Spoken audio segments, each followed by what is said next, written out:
नमस्कार दोस्तों, मैं हूं किशोर कुमार शर्मा और आप देख रहे हैं मीडिया 4x4। दोस्तों, आज के हमारे पॉडकास्ट में खास मेहमान के रूप में हैं राजस्थान में चमकते सितारे, एजुकेशन लाइन के सबसे बड़े धुरंधरों में गिने जाने वाले आशु जी सर। जी हाँ दोस्तों, आशु सर को आप भली भांति जानते हैं। इनका जो पढ़ाने का जो तरीका है, किस तरीके से दिमाग में बिठा देते हैं जीके की ट्रिक्स को, तो वही चीज़ आज, क्योंकि पॉडकास्ट उन्हीं का होता है जिनमें कुछ ना कुछ खास बात हो। तो दोस्तों, आज इनकी पूरी बायोग्राफी के बारे में हम जानेंगे। साथ ही आज हमारे तारानगर में मौजूद हैं सुभाजी चारण साहब ने गुरुकुल स्कूल की ओपनिंग आज बड़ी धूमधाम से की, तो इसी के बारे में भी हम चर्चा करेंगे। आशु जी, मीडिया 4x4 में आपका दिल की गहराइयों से स्वागत है। बहुत बहुत धन्यवाद आपका। जी आशु जी, सबसे पहले हम जानना चाहेंगे कि क्योंकि इतना तो मतलब इस लाइन में नहीं है, लेकिन बहुत से लोग हैं जानना चाहते हैं कि आप सबसे पहले पुलिस लाइन में आए थे। पुलिस में अभी भी है? देखो, पहले था मैं पुलिस में, अब मैं नहीं हूँ। अच्छा, अब नहीं है? नहीं। अच्छा। और पहले लगातार 2 जॉब लगी थी, उसके बाद में फिर ये एजुकेशन वाली लाइन में आए। जी, इसी लाइन के अंदर आगे बढ़ते गए और अब इसी में आगे चल रहे हैं। अच्छा, मतलब पुलिस लाइन को छोड़कर आपने इस चीज़ को ही क्यों चुना, क्या कारण रहा? इस चीज़ को ऐसा चुना, इसके 2 कारण थे कि आपको कोई भी आप जॉब करते हैं उसके पीछे ये कारण होता है कि आपके पास पैसा भी आए और आपको इज्जत भी मिले। जिस काम को मैंने चुना उसके अंदर पैसा भी ज़्यादा था और इज्जत तो बहुत ही ज़्यादा मिली, बहुत ज़्यादा थी। तो इस कारण फिर मैंने सोचा ये ठीक है माध्यम। मतलब कितनी मेहनत करनी पड़ी आपको? देखो, क्या दिमाग में आया कि मेहनत तो इतनी करनी पड़ेगी कि उसकी कोई कल्पना नहीं कर सकता। लोग है ना सिर्फ आपके महल को देख सकते हैं। आपने जो काम शुरुआत की जी, उसको आप कभी नहीं देख सकते कि वो कितनी मेहनत करता है। अच्छा, लिपाई पुताई वो कितनी होते हैं? वो सिर्फ हिसाब लगाते हैं, इसके पास 500 बच्चे आ गए, 20,000 रुपये फीस ले ली, इतना रुपए ऐसे करके इतने रुपए कमा गया। जी। कितने लोगों का हम पेट भर रहे हैं, कितने लोग हमारे पास काम कर रहे हैं, कितने लोगों को रोजगार मिल रहा है, वो उन्हें दिखता ही नहीं है। बिल्कुल। भी आज कोई भी व्यक्ति अगर वो सरकारी नौकरी की तैयारी करता है, किस लिए करता है? पैसा कमाने के लिए, घर चलाने के लिए। तो हम जो काम करते हैं वो किस लिए करेंगे? कोई भी काम। बिल्कुल। आज चाहे शराब बिक रही है, चाहे आप कोई भी गुटखा है वो बिक रहा है, उसकी लोग ऐड करते हैं। मान लो आज अजय देवगन है या कोई भी है जो कह रहा है कि दाने दाने में केसर का दम, तो वो जो उसी की ऐड कर रहे हैं। हम तो कम से कम कुछ अच्छी चीजें बता रहे हैं। बिल्कुल। ठीक है। तो मतलब आप है कहाँ से सर? वैसे जयपुर रहते हैं आप? पुश्तैनी जो गांव है वो है कांवट, नीमका थाना के पास। अच्छा। मेरा जो जन्म हुआ वो लालगढ़ जटान श्री गंगानगर में हुआ। अच्छा। वहाँ से उठ के आप जयपुर गए? हाँ, वहाँ से जयपुर शिफ्ट हो गए सर आप? हाँ, अभी जयपुरी घर बना लिया और जयपुरी रहने लग गए। अब मतलब यूट्यूब, फेसबुक, इंस्टा पर आपने शुरुआत की, तो शुरुआत में आपने टीम रखी थी या आप खुद ही मेहनत करते थे? सबसे पहले खुद ही मेहनत करते थे। अच्छा, कितना समय लगा आपको, मतलब जो वायरल हुए तो उसके बीच का जो समय था? ये किसी को नहीं पता कि कौन कब वायरल होगा। वो तो लेकिन मुझे बहुत अच्छा लगा कि मैं पहले से यूट्यूब पर वीडियो डाल रहा था। लेकिन जब मैं सुभाजी से मुलाकात हुई, नवलगढ़ थाने में था, तो वहाँ मैं महिला एवं बाल अपराध पढ़ाने के लिए गया। जी। तो उसमें क्या हुआ कि इन्होंने मुझे कहा कि आप ऑनलाइन आओ। तो इन्होंने खुद ही एक वीडियो बनाया और बच्चों को कहा कि कल जो है आपको IPC CRPC जो एक अध्यापक पढ़ाएंगे। अच्छा। वो दिन और कोरोना काल हमारे लिए स्वर्ण काल था। और उस दिन के बाद में फिर जब एक व्यक्ति आप पर विश्वास करता है, उम्मीद करता है और वो जनता से ये कहता है कि जिसको मैं लेकर आ रहा हूँ वो एक आने वाला भविष्य है। अच्छा। तो फिर मुझे लगा कि जब इन्होंने मुझे एक इतना बड़ा मंच दिया है तो फिर मैं उसको कभी भी गलत साबित ना करूं। और उनके साथ इतना प्रेम है सुभाष जी के साथ, जिसकी कल्पना तो मैं कर ही नहीं सकता, मतलब बातों में इसको बता ही नहीं सकता। तो जैसे उन्होंने कहा कि आप आओ, मैं आके पढ़ाने लगा। फिर हम ऑफलाइन में आए, उसके बाद में यूट्यूब पर और ग्रोथ हो गई। फिर भी हम लोगों को लगता है भी ये दोनों अलग अलग है। अच्छा। पढ़ाने का तरीका और पढ़ाने की चीजें हमारी सब अलग अलग है, लेकिन हम है एक ही है।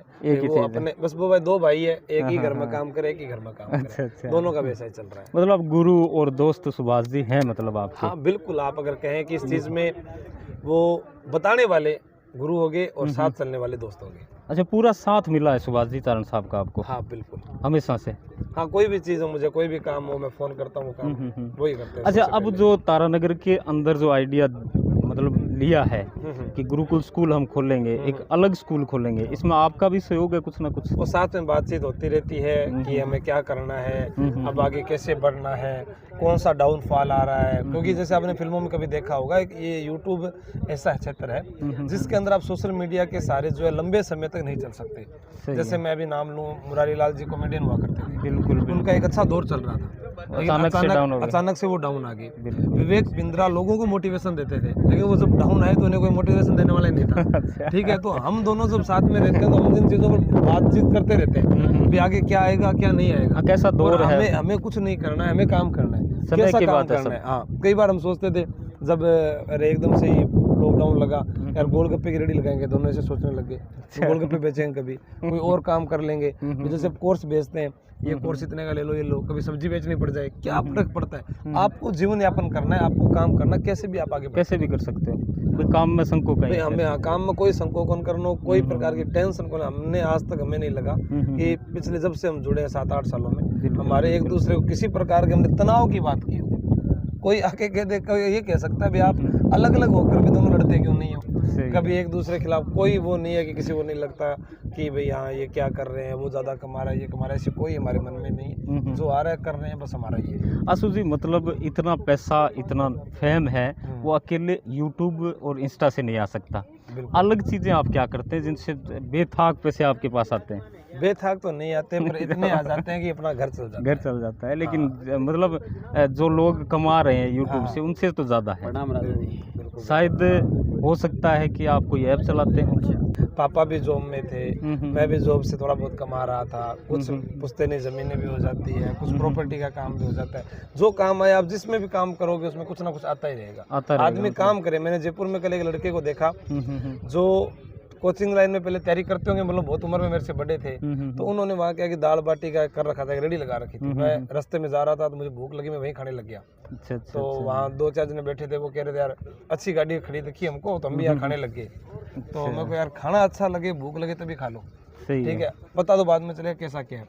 पर उन्होंने इतना बढ़िया खाना, मतलब बाटी दाल, उसके साथ में जो चटनी थी, प्याज, सलाद, नींबू, और रुपए लिए केवल 100। परोसने का तरीका अलग था, और 2 जने हम खाना खा लिए, 100 रुपए लिए। मतलब परोसने का तरीका अलग, बहुत अच्छा लगा उसका। मतलब कि वो हयात होटल है जयपुर में, उसके पास में उन्होंने लगा रखी थी, सूरज चावला करके नाम था उसका। जी जी। मतलब उस बंदे ने, मैंने कहा यार भाई आप साहब देखो नौकरी लगे नहीं, पेपर लीक होते गए, अब काम तो करना था, कुछ तो घर चलाने के लिए ये किया। अब उसने कहा मेरी ये एक रेडी नहीं है, मेरी और भी बहुत सारी है। तो यानी ये है कि काम आप कुछ भी करो। आज बहुत सारे लोग हैं जयपुर में, आपने आइसक्रीम की रेडियां देखी होगी, उसके ओनर वो खुद होते ही नहीं है, वो भीलवाड़ा से या कहीं से लड़के पकड़ के लाते हैं, कोई यूपी से लड़के गोलगप्पे वाले आते हैं, उनका मालिक कोई होते हैं, वो केटर्स के रूप में काम करते हैं। प्रत्येक रेडी से उनको 2000 रुपए पर डे मिलते हैं। अब मैं मान लो कि आज मुझे कोई कहे आपके पास काम नहीं, मैं जयपुर में 30 रेडी लगा दूं, 2000 रुपए के हिसाब से काम हो गया मेरा, तो बिल्कुल ठीक है। अब वो 30 रेडी है, उसको बनाने के लिए एक रेडी पर 20-30 हजार का खर्चा है, वो पहले मुझे सोचना पड़ेगा। तो ये भी एक बिजनेस ही है। अब लोगों को लगेगा कि यहाँ से कमा रहे हैं, अरे बिजनेस तो बहुत है, काम करने के माध्यम बहुत है, आप करो तो सही। पैसा तो दुनिया में अंबानी ने कहाँ से कमाया, यहीं से कमाया, बिल्कुल ठीक है। तो वही हम भी यहीं से काम कर रहे हैं। आशु जी, मतलब आपके यूं कहें कि आपके बैनर तले या आपकी शिक्षा के तले आज तक कितने बच्चों ने मतलब सरकारी जो विभाग है वो ज्वाइन किए हैं? जैसे हम कई बार मैं बोल भी चुका हूँ, या टेलीग्राम चैनल भी जुड़ा हुआ है। जी। और मैं ये भी कहता हूँ कि मैं इस एजुकेशन लाइन के अंदर सबसे कम उम्र का जो उम्र कम है, सबसे कम उम्र के अंदर मैंने जो उपलब्धि हासिल की, कम समय में की, और इतने विद्यार्थी जुड़े कि एक चैनल पर 12 लाख है, अलग अलग 3 और ऐसे करीब 20 लाख विद्यार्थी जुड़े। टेलीग्राम चैनल है, उस पर भी 3 लाख विद्यार्थी जुड़े।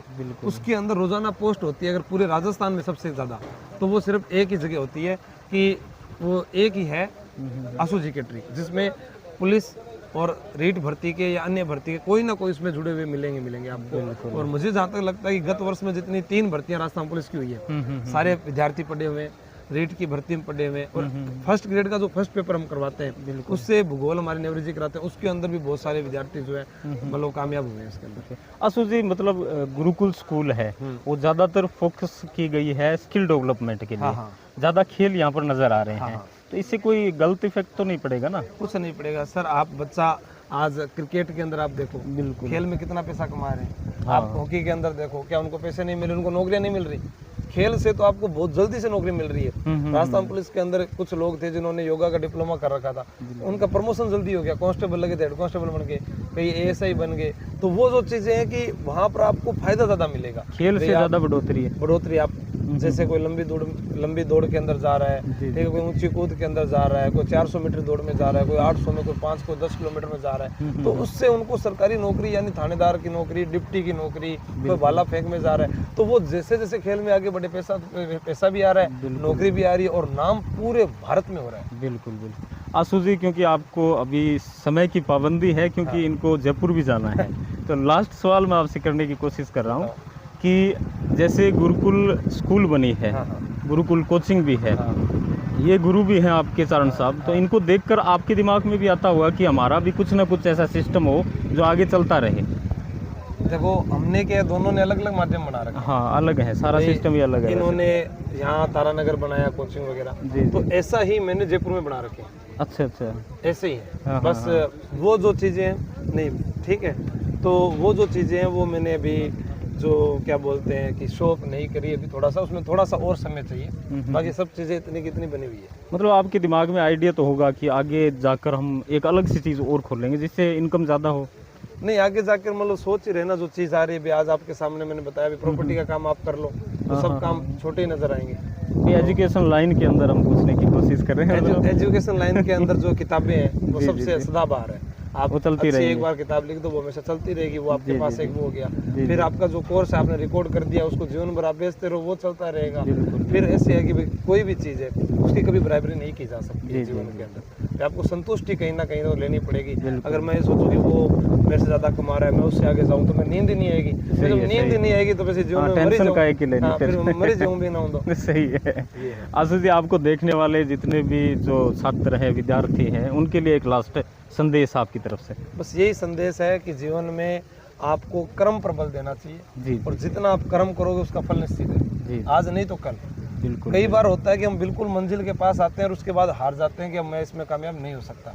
मेरा ये मानना है कि जब दशरथ मांझी जो है वो एक पहाड़ को चीर कर रास्ता बना सकता है, जिनके हाथ पैर नहीं है वो लोग ओलंपिक में मेडल ला सकते हैं, तो आप लोग तो कुछ करते ही नहीं हो। बिल्कुल। आप कुछ करके तो दिखाओ दुनिया को, मैंने ये कर दिया। अभी रमेश बिश्नोई नाम से एक फेसबुक पर देखते हैं हम, उसके दोनों हाथ नहीं है, और उसके बाद वो लोगों को कह रहा है जीवन ऐसे जिया जाता है। हमारे वाले क्या कर रहे हैं, दारू की पाओ एक पिंटियो पी ले दारू वालों, और भी के बाद में क्या मैंने बात छोड़ी छोड़ गई, मैंने घर का सपोर्ट कौन करियो, मैंने वो धोखो कर गयो। अरे धोखा कौन कर गया, खुद काम करो ना आप, आगे बढ़ कर देखो, आप खुद करके देखो तो पता चलेगा।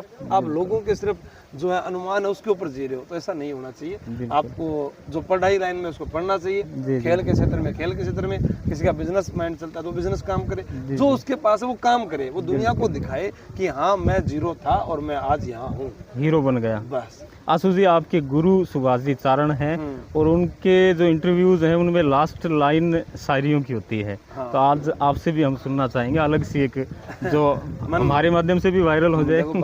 भाई जी की आदत है, और उनको जो है वो सरस्वती जन्मजात मिली है। बिल्कुल। और उनकी आवाज़ जो है वो बहुत प्यारी है। मेरी आवाज़ जो है वीर रस है, मैं तो क्रांति लिहाज का लड़ सका, शायरी कौन बोली जा सके।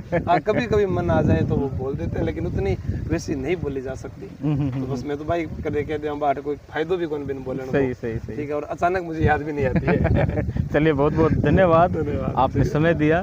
तो दोस्तों, आज का जो पॉडकास्ट है, इंटरव्यू है, आपको कैसा लगा कमेंट के माध्यम से अपनी राय ज़रूर दें। आशु जी को आप कितने गहराई तक जानते हैं, इस चीज़ को भी आप कमेंट के माध्यम से बता सकते हैं। नए हैं तो हमारे चैनल को ज़रूर सब्सक्राइब करें। बहुत बहुत धन्यवाद। जय हिंद, राम राम। ठीक है सर, धन्यवाद।